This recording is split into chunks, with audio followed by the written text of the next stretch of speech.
Hey there, YouTube. This is Joe with Ink&Iron, and I can't do this process right now, but through the magic of editing, you will see me performing a G10 scale dyeing tomorrow. But for now, I just wanted to show you the materials that I'm working with. This is a RIT aquamarine dye. I've read online that all-purpose dye is the way to go. I'm hoping it works. It says it's good for cotton, wool, nylon, and other stuff. It is a liquid. I plan to use this container, and I just use this for something, that's why it's wet. So the Spyderco Caribbean fits in here like a glove. I am going to disassemble it and simply put the scales in here for the dye treatment. I have heard that hot dye is the way to go, but I really don't want to heat up this dye on the stove if I don't feel it's necessary. So I think I will start with just room temperature dye, put it in here, we'll dip the scales, and just do it for time. I'm thinking like maybe 15-minute intervals to start. And if it's taken too long, we'll go 30. All right, but let's jump cut to the actual process.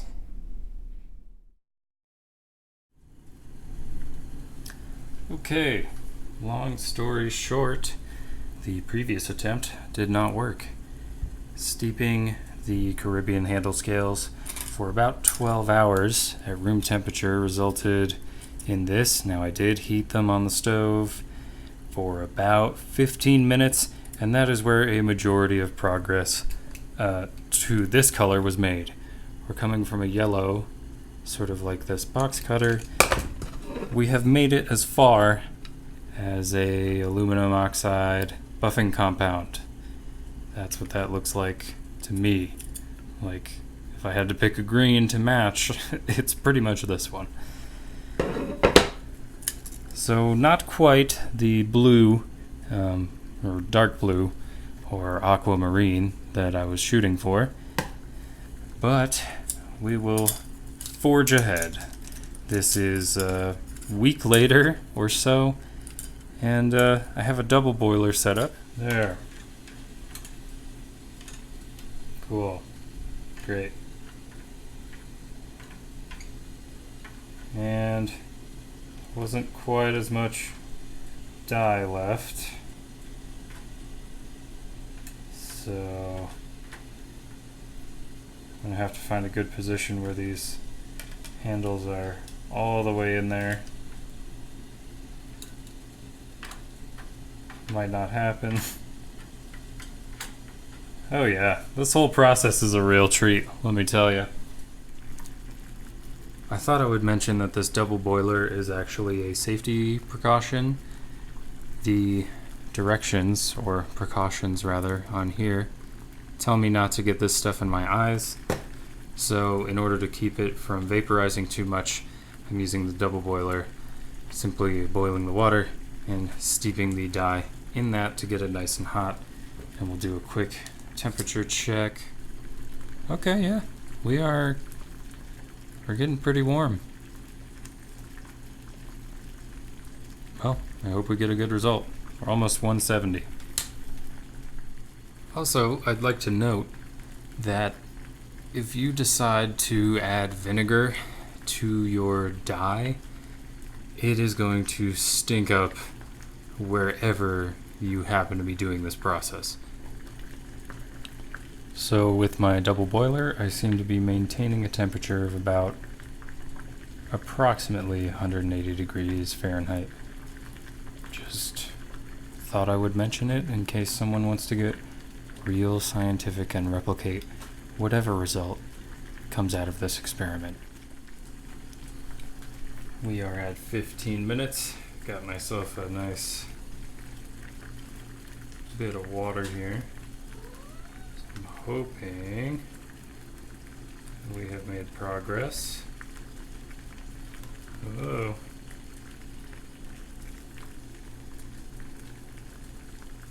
Oh yeah, these are nice and hot. I mean, right now, it looks like we might have accomplished what we were looking to do. Let's find out. I'm gonna leave that boiler going in case this didn't work like I wanted it to. Okay, so the backside is definitely improved. Let me see here. I think it's improved. Yeah, it looks a bit more blue now. Oh boy. This, if you're learning anything with me on this process, is that it just takes a long time. At least in my implementation of this RIT dye. Alright. You know, maybe I'm just kind of psyching myself up. I'm not sure that I actually did that much on this dunk. So, you know what? Caution to the wind. Let's just leave these in here for a half hour. That's what we're gonna do. Just gonna go for it. Let them steep. And I'll come back with the results. 30 minutes. We are at 1 hour in the dye. Gonna take a quick temperature reading. Hopefully we have stayed around 180 for at least some level of experimental consistency here. Our water level has dropped significantly, so I don't know if that's the case. No, we are about 151. Okay, guess I should have been keeping track of that more. I might just call it a day. I'm glad the scales aren't yellow anymore. And that might just be good enough for me. Okay. Wow, it is really hard to see. Let me see if I can improve our lighting situation.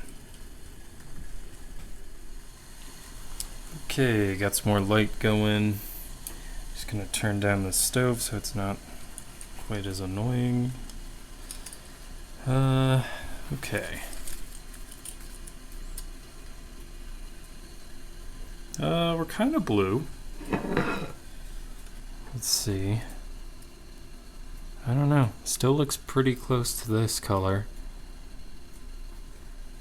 I don't know if I'm willing to just keep steeping them in this dye. Or maybe I don't know. I want a result. That's what I want. That's what I want in my heart, is a strong result. And I want it to look blue. So you know what? Fine. Doing it for the views. I'm going to do an entire hour. I'm going to come back in 15-minute intervals. Make sure the water level's good. Make sure this dye level is good, because obviously that has decreased as well. I will see you in an hour. Yeah, it's all done. Yep. Here we are. Here we are 1 hour later with my very loud, needy cat. Alright, I'm killing the heat because if this isn't done by now, I don't care. I'm done by now. So this represents 2 hours of being on the stove in a double boiler. Well, an hour and 45 in a double boiler and 15 minutes just like in a bowl simmering before. And yeah, looks like we maintained about 180 degrees for a majority of the time. Mia. Okay. Had to let the cat outside so she would stop meowing at me, because she thinks I'm making food. Okay, 1 hour later.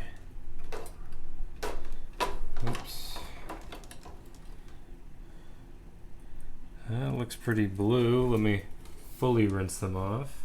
Okay, and here we are. These are finally blue. Here's yellow for comparison.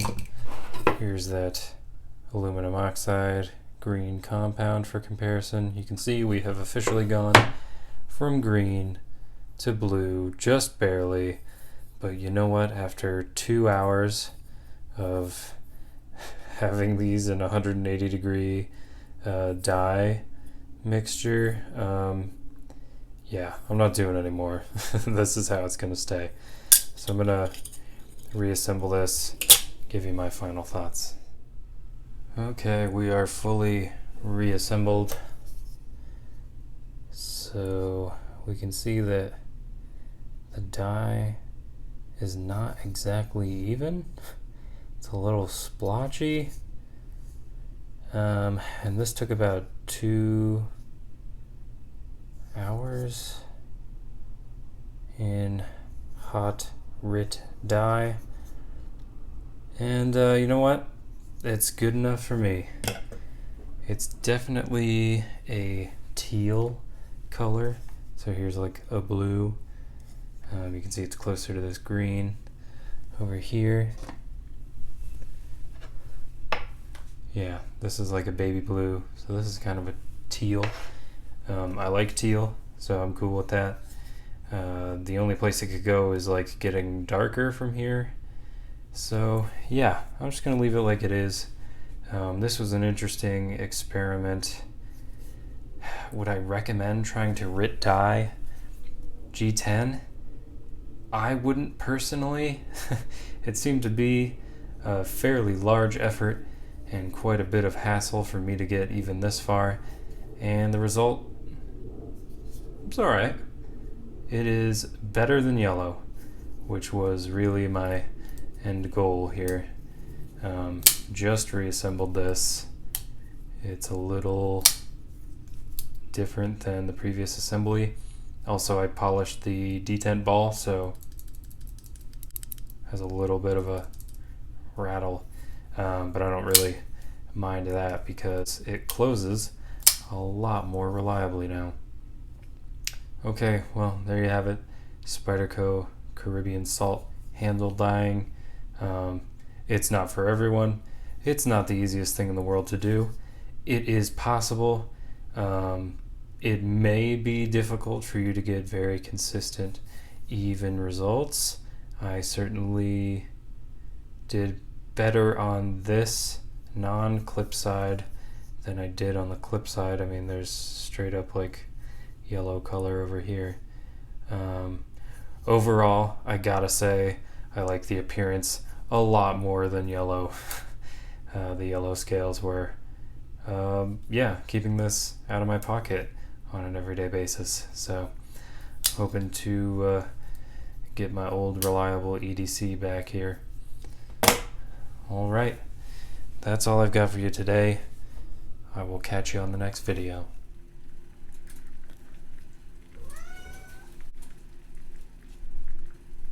I'm gonna put you in the other room.